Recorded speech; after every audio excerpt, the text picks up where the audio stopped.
Okay, hello, good morning. Welcome to this session, part of GSE Virtual. This is session 4N, when unit tests aren't enough, application integration is key. So my name is Will Yates. I've been the KICS, well, I was the KICS test architect. I'm now the senior technical staff member at IBM for KICS Hybrid Cloud and AI. I'm also the lead, or was the lead of the Galassa project, and we're going to be touching on Galassa a little bit, but that's not the main focus of this presentation. The main focus of this presentation is to answer the question, there we go, are unit tests enough to comprehensively test an application?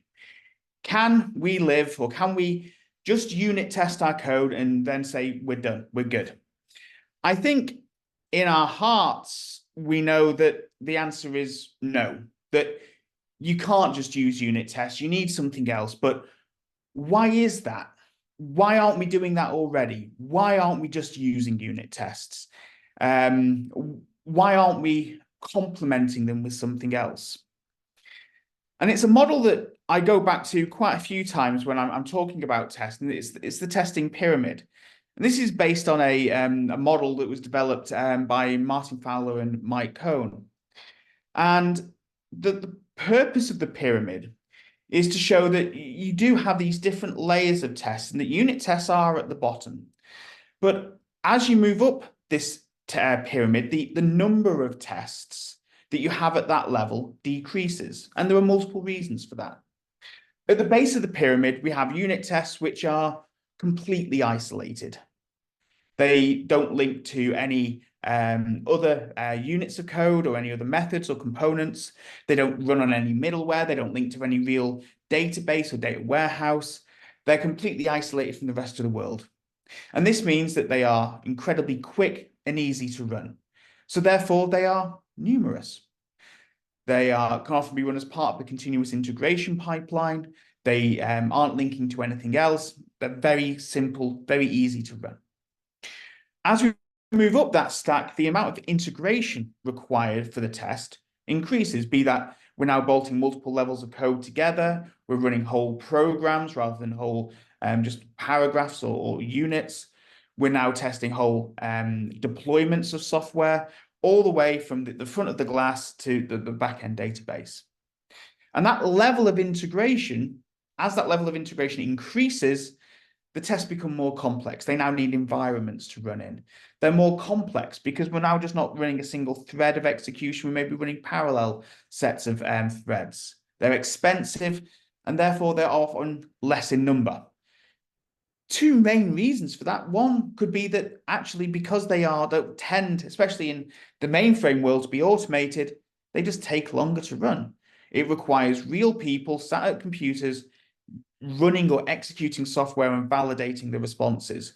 So it takes time for them to be run. We can't run as many of them in the kind of wall clock time that we actually need. The issue that we've got in the mainframe world is that set of unit tests at the bottom, this kind of foundational set of testing, may not already exist. When our applications were written 30, 40 years ago, unit testing wasn't a concept that, or automated unit testing wasn't something that a lot of people had the tools or capabilities to perform. So those tests, that layer of testing doesn't exist.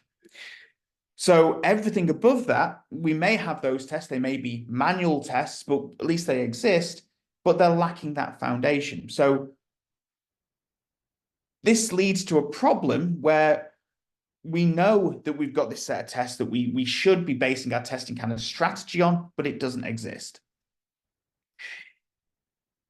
That model that describes the world we're in is sometimes called the testing ice cream cone. So it's just a testing pyramid, but inverted, with a point at the bottom, with very few unit tests coming out to a wider amount of manual tests at the top.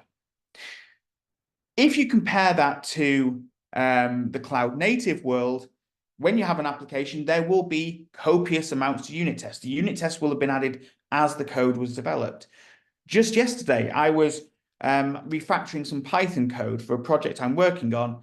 And the first thing I did was I wrote a handful of unit tests to show the new behavior I wanted to develop in my Python module. And then once those tests were complete, they ran, they failed, but I then wrote the implementation, those tests then started to pass. And I think sometimes in the cloud native world, the term unit test and test kind of get merged together into the same thing.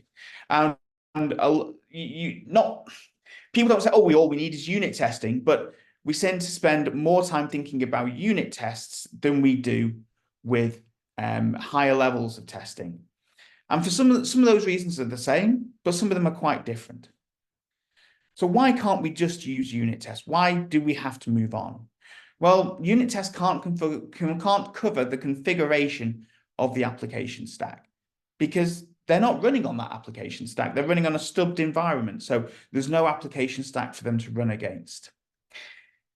Unit tests can't test unexpected interaction patterns between components. I was once working with a gentleman who was creating a HTTP stub to represent an external service. And he wrote some code in there that it would roll the dice, and 99% of the time it would give us the stubbed answer we were expecting. 1% of the time it would reply with sausages. Why? Well, it's an unexpected response. We needed to ensure that when processing a workload, an unexpected response didn't completely destroy our application. So having that 1% chance of a completely different response was a useful thing for us to test. And you can't do that type of testing with unit tests when you've stubbed out the rest of the environment. They also don't understand the cross-cutting concerns of driving a system of engagement and validating in the system of record. You can't say, well, we got a good response from the HTTP server or from the web request or from the API. Did we also go and update DB2? Because those resources just don't exist. Man cannot live on unit tests alone. We do need to have some higher level tests as well. Because our users don't just use software unit by unit. Our consumers aren't just calling functions in our code. They are running from the front of glass all the way through to the back end. And so our testing needs to mirror that. Not in the same wealth or dimensions as unit tests, but it does need to follow the same kind of routes that our users will follow. Because in doing so, we'll test with the same execution contexts. Things that in our middleware stacks, we sometimes are completely controlled by configuration. So things like security, platform messaging, things that we haven't actually written code to do, but are the essential glue or protections and barriers around the code that we write. It also gives us the opportunity to prove that a test was actually executed with human understandable evidence. I put readable on the slide, but I think understandable is more key. If I have a unit test, I need to be a programmer to understand what that unit test does. Yes, I could write things in, let's say, Gherkin or Cucumber to give it a more of a understandable feel, but I still need to be a programmer to understand it. If I run an integration test, then I've got the evidence of, well, here are the screens, here's the BMS maps, here's the web panels, here's the Swagger document of the API that I invoked, all the way through to here's the evidence to say that that DB2 table actually got updated.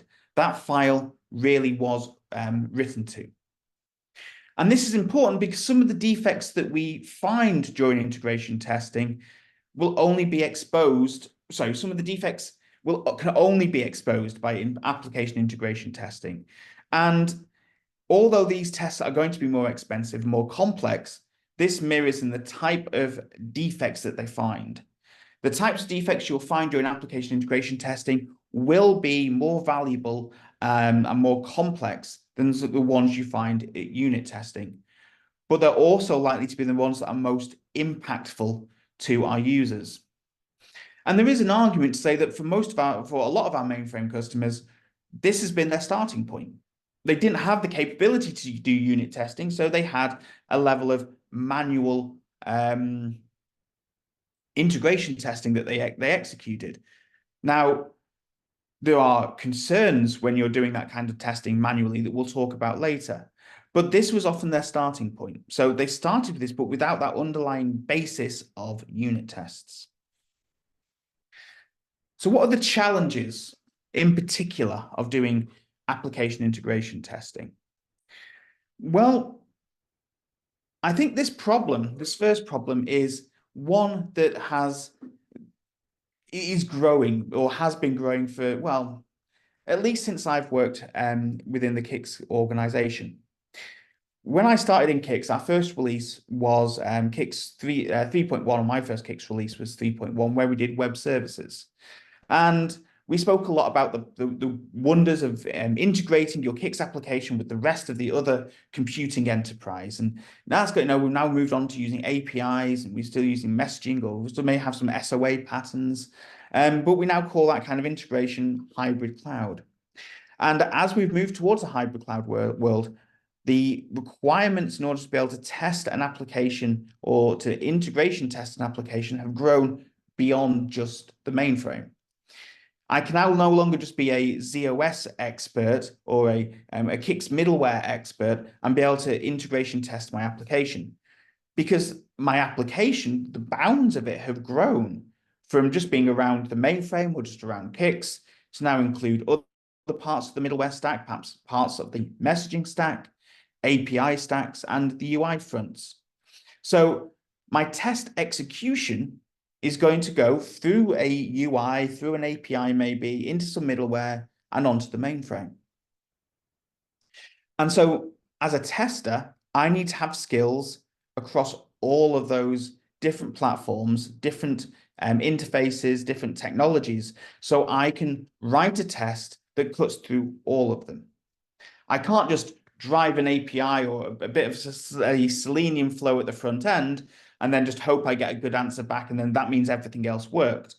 I need to go and probe those different layers. Did that API run properly? Did the middleware log a message? Did the mainframe update the database as I expected?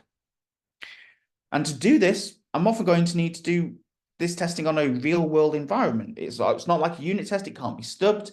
I may at some point be able to stub out or replace some of these layers with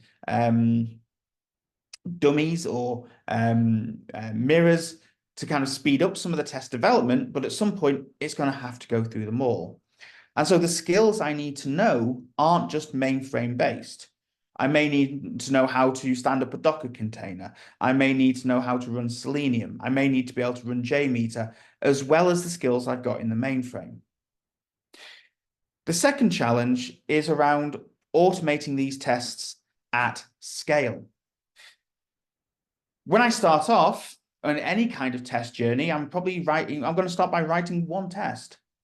But that test is going to grow into 2, 3, lots of tests. And at some point, the time it takes to run all of those tests, even though they are automated, is going to mandate that I need to start running them in parallel. It's just going to take too long to go from test 1 to the end of my test bucket. They're going to have to be run in parallel.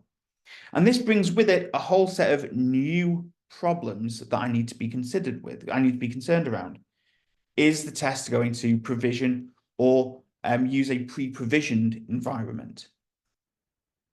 In the case of a cloud native element of my application, am I going to be standing that up? Has someone else or the pipeline stood that up for me? What resources am I going to be interacting with that I may need to lock? Now, these may be resources in terms of my application resources, so Kix regions, programs, databases, but it could also be data resources within my application. I don't want two tests running in parallel touching the same piece of data, because that could make my testing non-deterministic.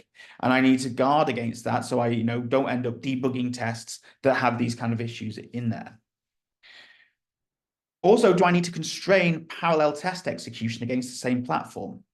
If I've got a test that's going to do something like test what happens if I disable a program, or I disconnect a link between two Kix regions to make sure I get a good error message or the right ops messages get produced, then I need to restrict that environment to that test, so I don't try and run other tests in that environment and get a whole load of false negative responses from the tests.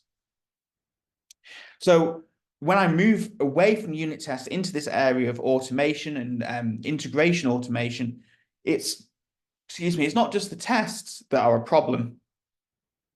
It's the automation and running them in parallel that is also a concern I need to think about.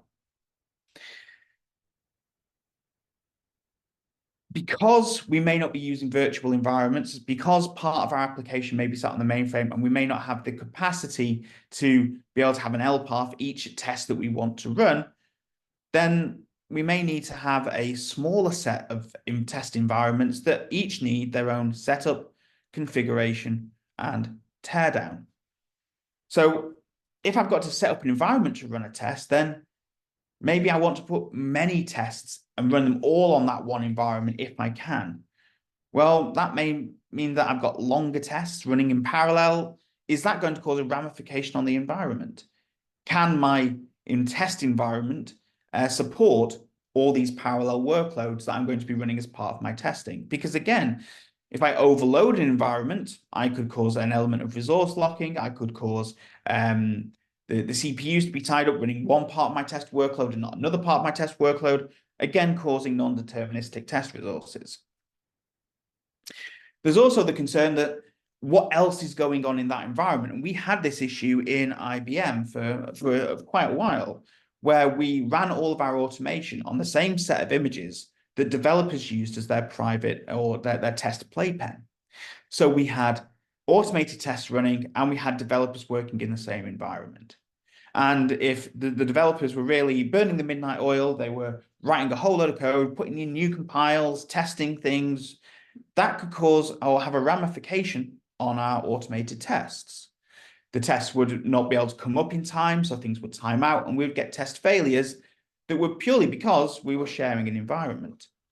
So one of the things we had to do was move all of our automated integration tests into a separate clean room environment and lock the developers out of there, so they couldn't access that environment to do nothing more than just read logs or read information or collect dumps that had already been taken.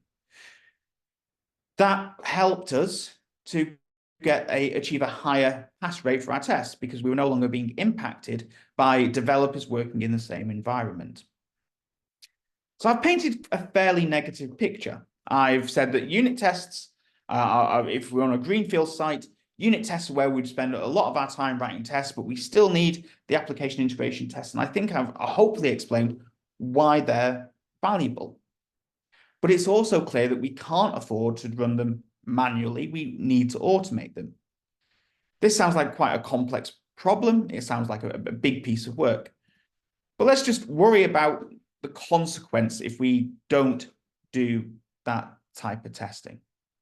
What is the consequence if we avoid doing integration test automation? Well, obviously, the quality of our applications will suffer because we've already said that integration testing will find more complex defects. And if we're not doing that testing, then there's a danger that those complex defects could be released into the field. There's also a concern that our test corpus, the set of tests that we have, may just stagnate over time because they've been executed manually over and over again. I once went to, I was working with a company and I asked them what their test process looked like. You know, what is your test corpus? And they brought out to me a very thick document that had been printed out and bound in their reprographics department. And this thing was dog-eared. The corners were all curled. It had marks on there where coffee had been spilt on it at some point. This contained every set of tests that they ran against their production system once they'd deployed some new software. And it was, a step of instructions. Do this, code this, run this program. You should see these results. The fact that that document was so old and, was dog-eared and it was looking in a bad state tells me that that set of tests hadn't been updated for a very, very long time. The same set of tests were being run over and over and over again. And there's a theory, I think it's good, I think it's a theory called the pesticide paradox, where if you run the same set of tests using the same data over and over and over again against your software deployments, the code kind of becomes resilient to those types of problems that those tests would uncover. and you miss other types of problems that could be occurring in your application because you're focused on this one set. So we need to be saying, well, yes, if we are spending all this time running these tests manually, we need to stop that test corpus from stagnating. We need to make sure the tests we're running are the right set of tests, that they're giving us the right value. I have spoken before about teddy bear methods and teddy bear tests, and the concept here really does apply. If we have a set of tests that aren't automated, that we always run, and that is our gatekeeper of quality, we tend to hold on to them like they're teddy bears. And in the same way that a young child may hold on to their teddy bear because they think it's going to bring them safety and comfort. And we hold on to our tests in a very similar way. These are our manual tests. These are our gatekeepers. They are the thing that tells us that there is quality in our application. Does a teddy bear really protect a 5-year-old? No, not at all. And if we don't look at those tests objectively, we could be using them as teddy bears and not really saying, what is this test valuing for us? And we've had similar issues. We go through all of our tests on a rolling basis to say, is this test still providing us value? Does it still do what we think it does? And if it doesn't, let's get rid of it. Let's move on. Let's improve the quality of our tests. And finally, if we avoid doing our integration automation, our build engine is going to slow down. The thing that drives our software development is going to not be as responsive because it can't process the set of change sets that are coming through the application. They can't test each change set individually because it's just taking too long to go through that test phase. And there's a wonderful quote. I can't remember who said this, but the point was, it doesn't matter how agile your process is. If you don't automate your tests, you're always going to fall back to waterfall. And it's very true.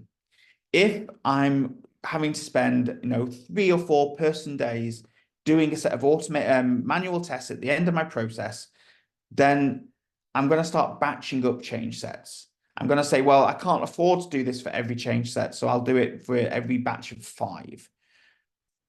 And that mentality is dragging you back to waterfall, where change sets all bunch up, and then we have a test phase at the end that tests them all. And the problem with that approach is that if a defect is found, and we've already said these are likely to be complex integration type problems, you've got a bunch of change sets that you now need to work out which one of those caused that problem. You can't just say, well, it's obvious which one it is because it's the only thing that's changed.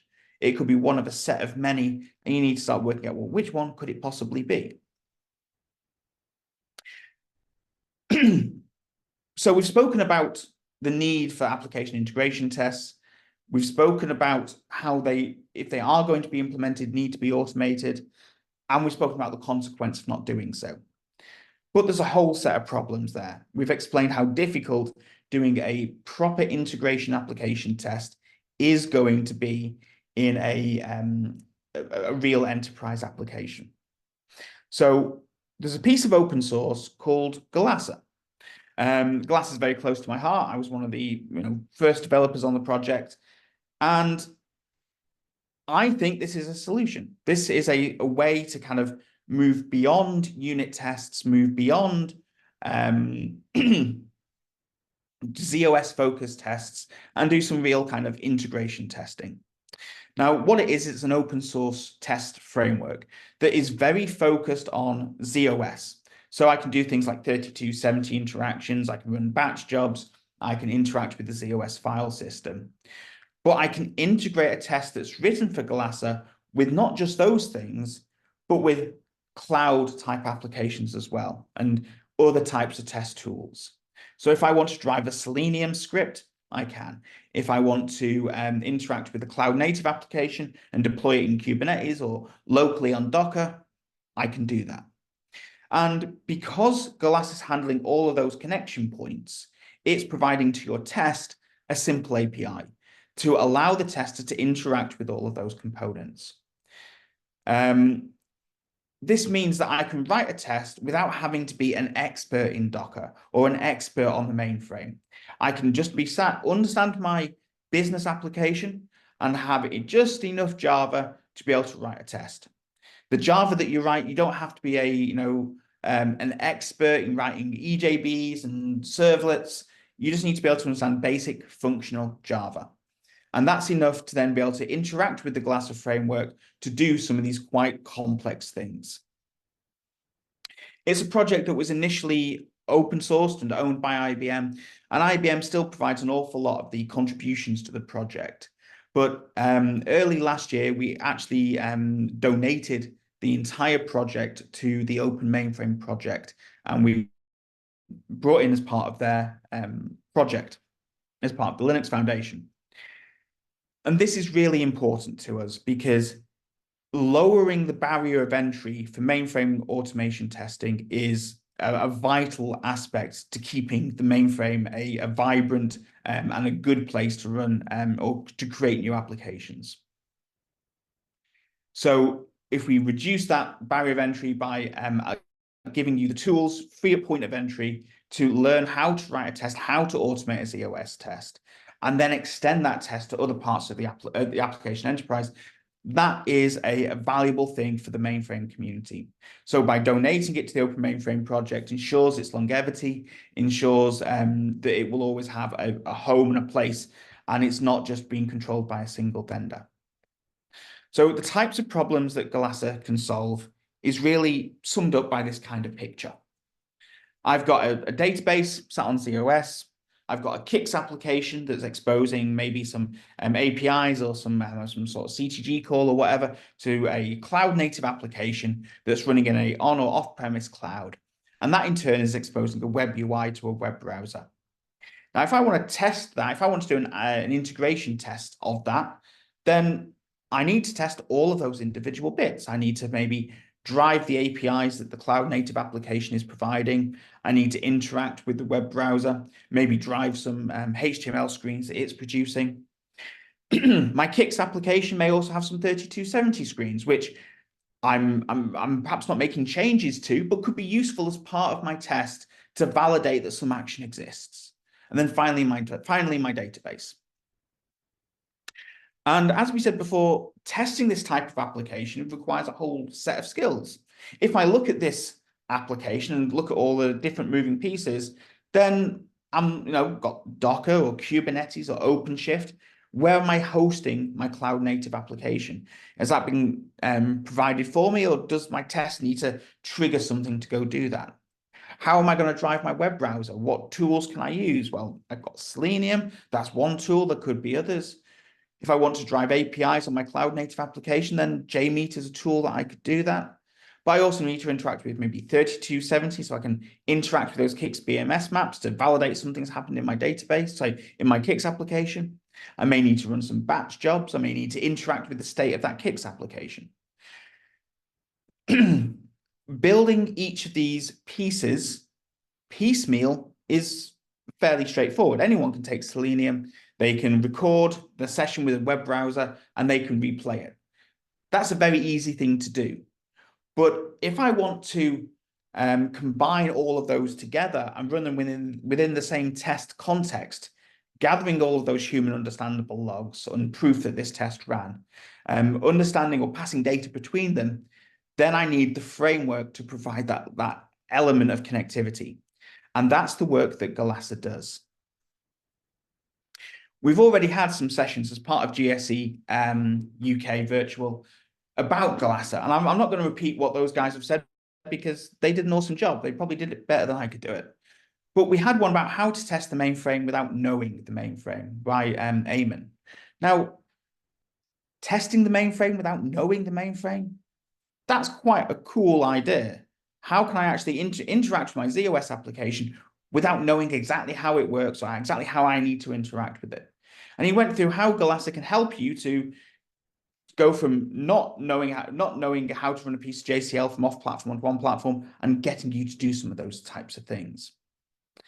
We also had a session from Tom Slattery earlier in the week, where he spoke about the customer and production team and how they're using tools like Ansible, like Tekton, like Galassa to automate the deployment and testing of a large z/OS application.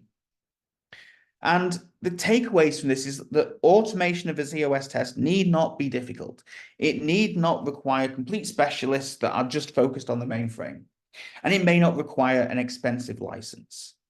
The open source toolings are now maturing enough to fill a fairly sizable void in running DevOps pipelines on the mainframe.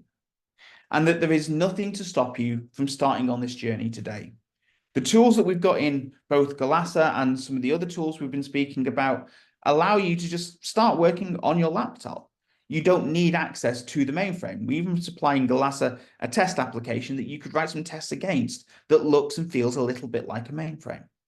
So you can start running and building tests today.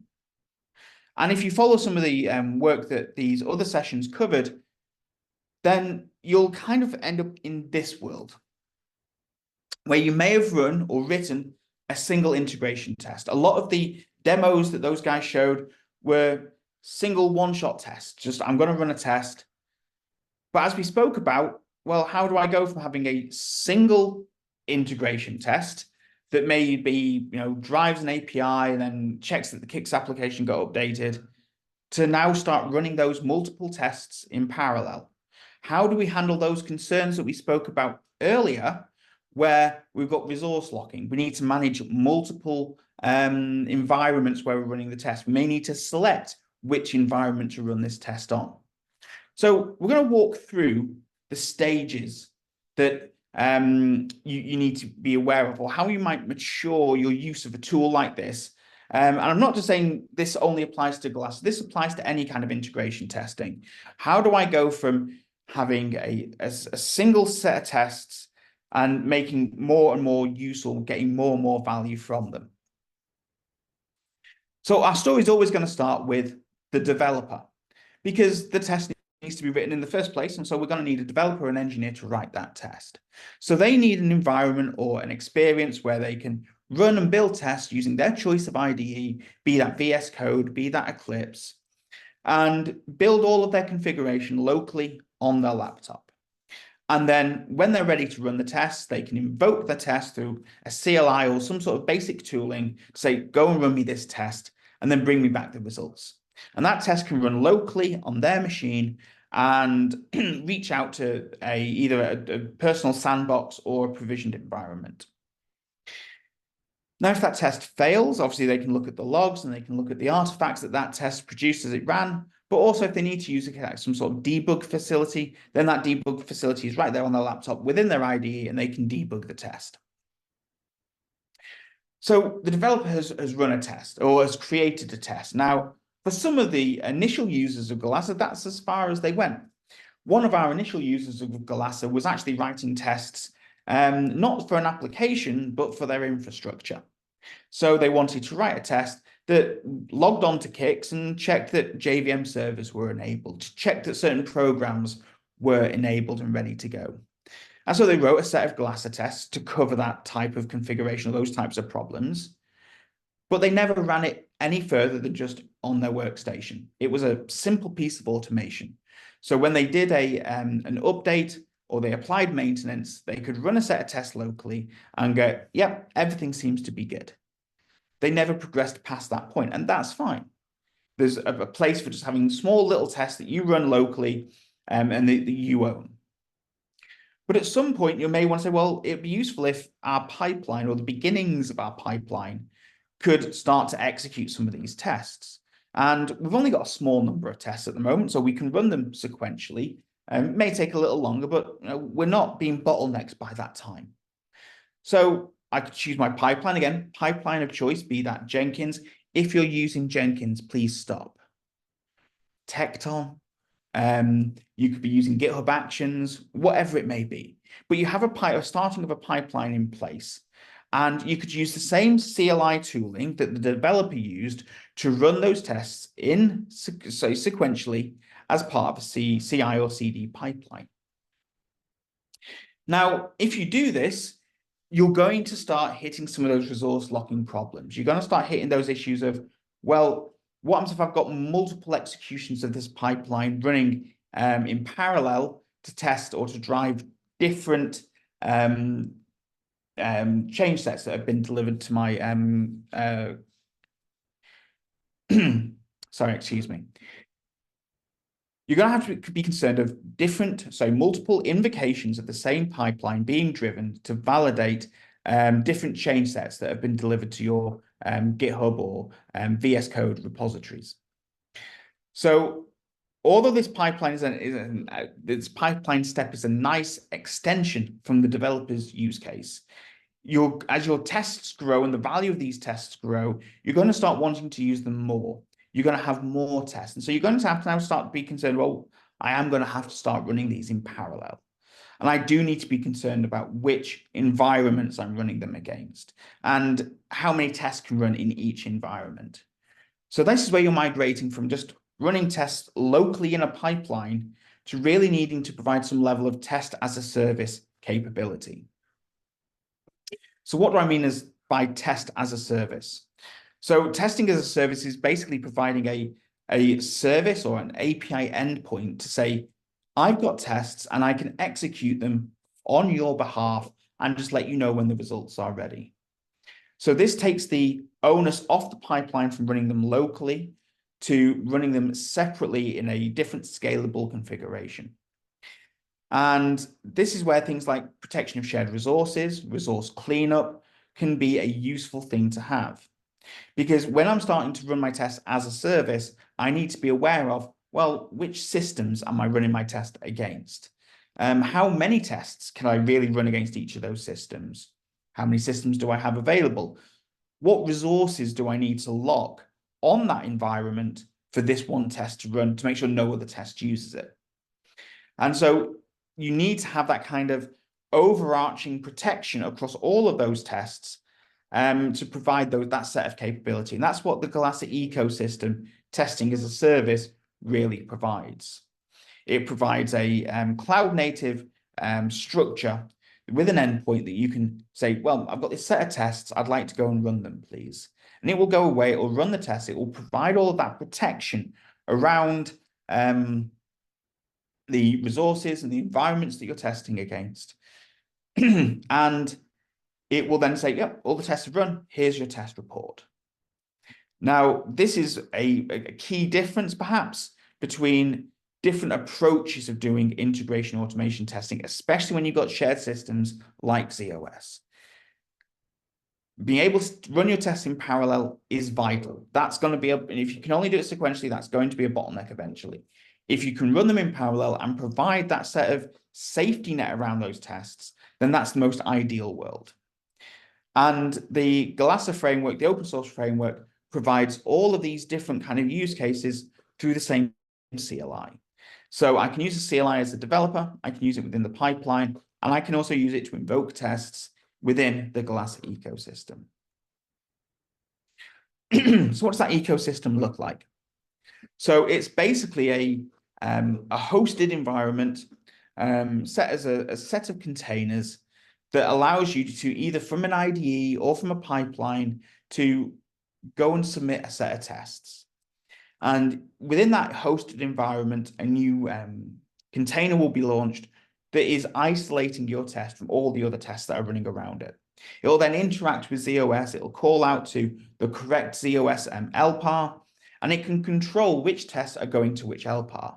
So if I have an LPAR where I say I only want 3 tests to be running concurrently in this environment because it's a small environment, if I have more, I could overload it, then you can set that up in the Golasa ecosystem. And if the 4th test comes in saying, I'd like to run on that z/OS environment, the ecosystem will just hold it in a queue until one of the tests that's already there disappears and the next one can come in and start running. So it's providing that level of protection and safety net around your tests when they're executing. So what are the advantages of doing this or taking this approach? If you can run testing as a service or your integration tests automated as a service, then they can be run at the same kind of scale as unit tests. And we can destroy this desire or this fallacy that you end up falling back into waterfall, because we could run integration tests for each and every change set that comes in. We're doing it for unit tests. If we have them, we can now do it for the integration tests at the same line, at the same time.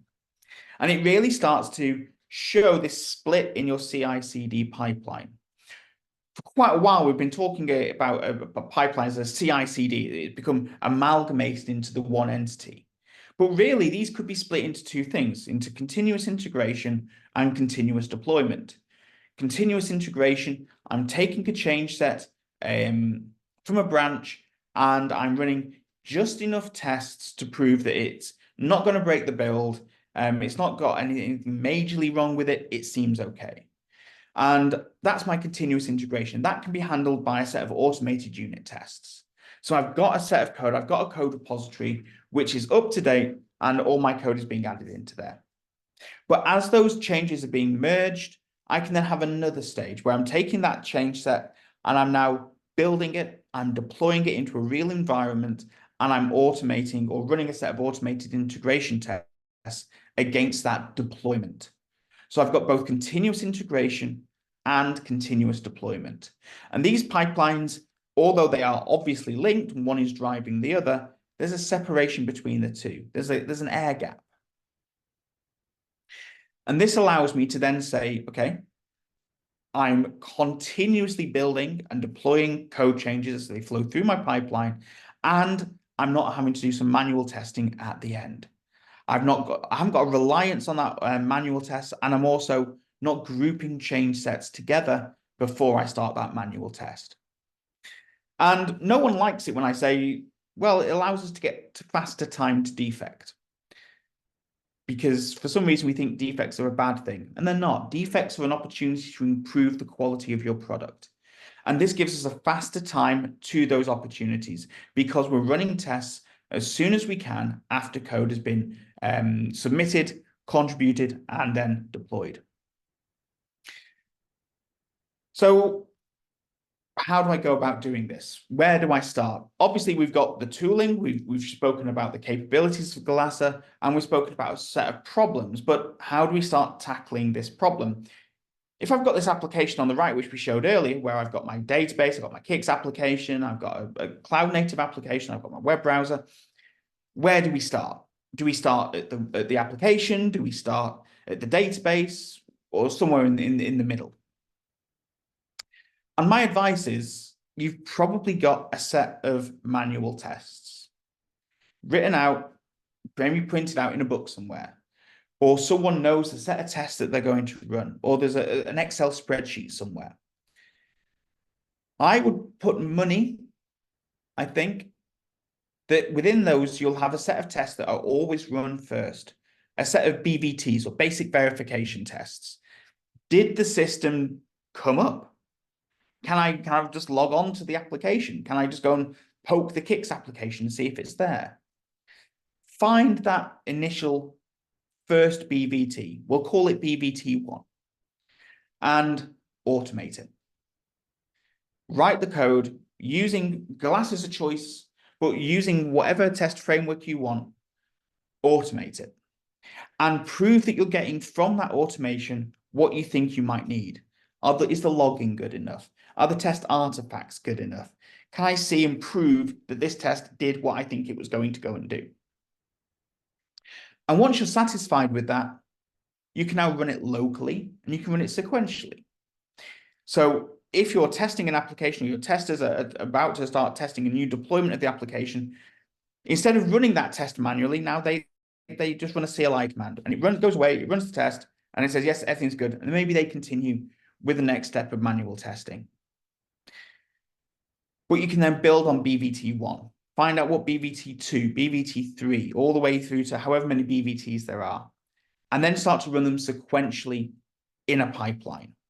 So when the code is deployed, I've now got a set of automatic checks that are going to run to prove that the basic functions of my application are still there and are regression free. What do you do next? Well, let's look at the next set of tests. What's in there that is interesting? Which of those tests are teddy bears that we may want to push to one side and maybe not run anymore because they're not providing us with value? And as we start automating tests, we're then going to start maybe hitting that bottleneck where, well, these tests that I've got that I've been running sequentially, because I don't want to worry about resource locking and other types of problems, I'm just going to run them one by one, is now taking too long to run. But they're valuable tests, they're saving us a lot of time, but they're taking too much wall clock time. Well, then you could start thinking about using the Galasa ecosystem to start to scale those tests and start running them in parallel against a set of environments to cut down on that wall clock time.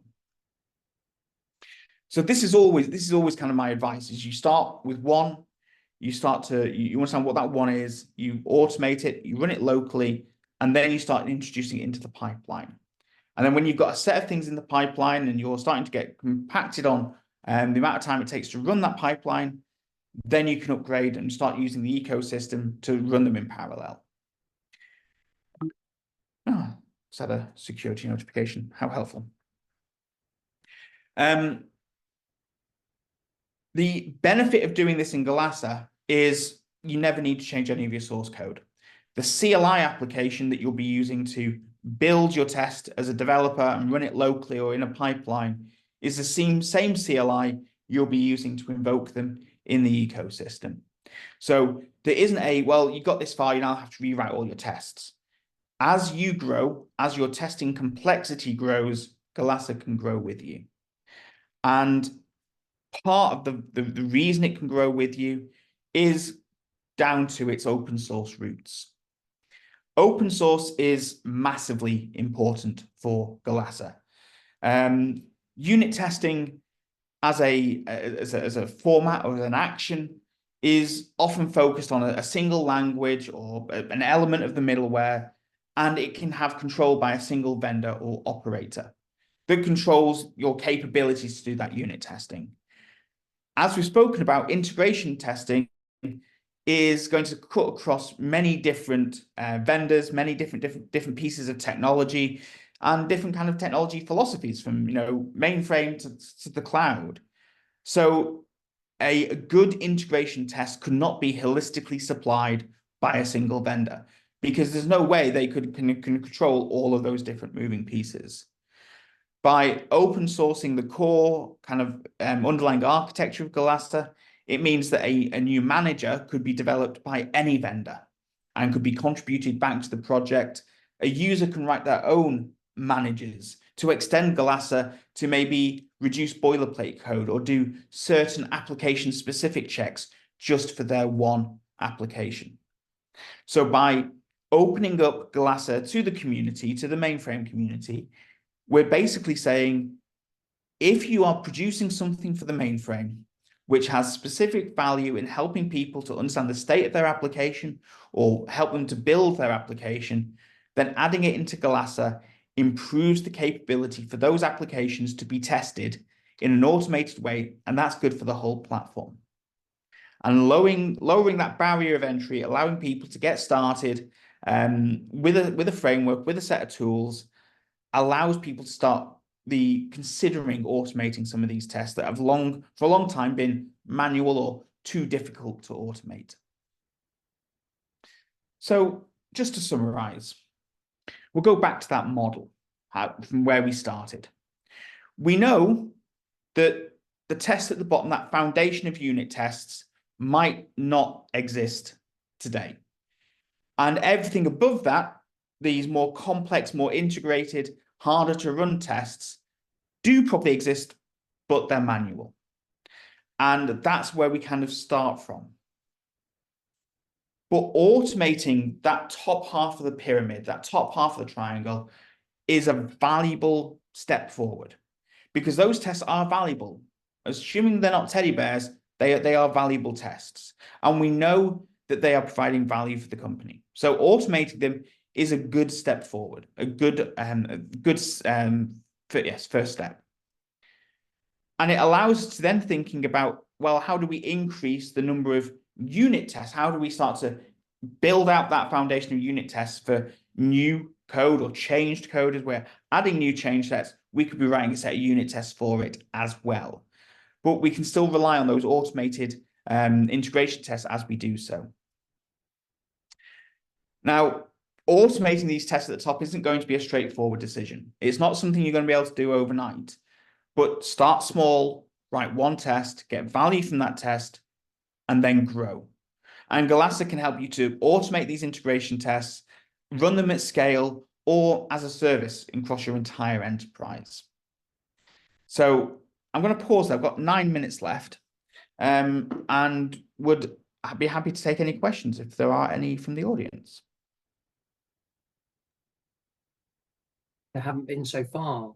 Well, what I would say is excellent content. You've covered some of the really interesting topics that perhaps others that have pitched unit testing at the GSE this year haven't really picked up on. So great content.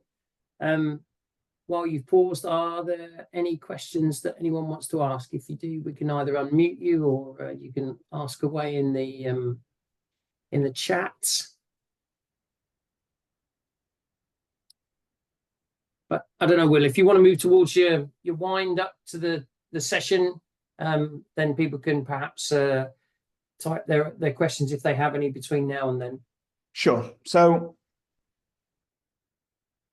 I've worked in testing for quite a while, for quite a long time now. And I've been working on testing kicks. Now, for us, of course, the middleware is our moving piece because we're building new iterations of kicks. Our applications stay fairly static because they're just test applications. They're not the focus of the thing that we're testing. So our focus is often different to our customers' focus, because for you, of course, kicks is the thing that remains fairly static. Our application is that your application is the thing that moves. And when we've been building Golasa, we've been trying to twist it slightly from how do we use it to help us test kicks to how can a user use it to test their applications, because they're two different viewpoints. But we think, we've had quite a few changes through the project. So we used to have Eclipse plugins and Jenkins plugins. We've now kind of isolated on this CLI, and I think there's very little to stop people from taking the project through its kind of community ownership, and not just using it, but also contributing back in terms, issuing bugs, finding bugs, fixing code, changes to the documentation, or just being part of the kind of committee that are looking at Golasa and driving its improvement forward. I think that's all I've really got left to say, Stuart. Fantastic. I actually joined as a participant and kind of usurped Louisa, who was going to moderate, but I've thoroughly enjoyed everything you've said. I'm looking forward to being able to look at the slides after the event. So great job, Will. Thank you very much for the presentation. No worries. Did you get the final slide just to bring up the reminder for people? 4N is the session for feedback. I was looking for it quickly. Don't worry. So sorry, that's okay. But if people could provide the feedback, as I said, session was 4N, when unit tests just aren't enough. Application integration is key, and Will's had his video on, so you can see who he is. Great feedback for the speaker from me, anyway. So good. There's a few more presentations to go in GSE this year. Summing up Dev, and of course there's multiple other streams going. I hope people are enjoying what they're hearing, and it's going to inspire you all to come down to Whittlebury Hall in November for the face-to-face. So great job, Will. Thanks everyone for joining, and see you in another session. Cheers, guys. Thank you. Bye. Thanks, Stuart.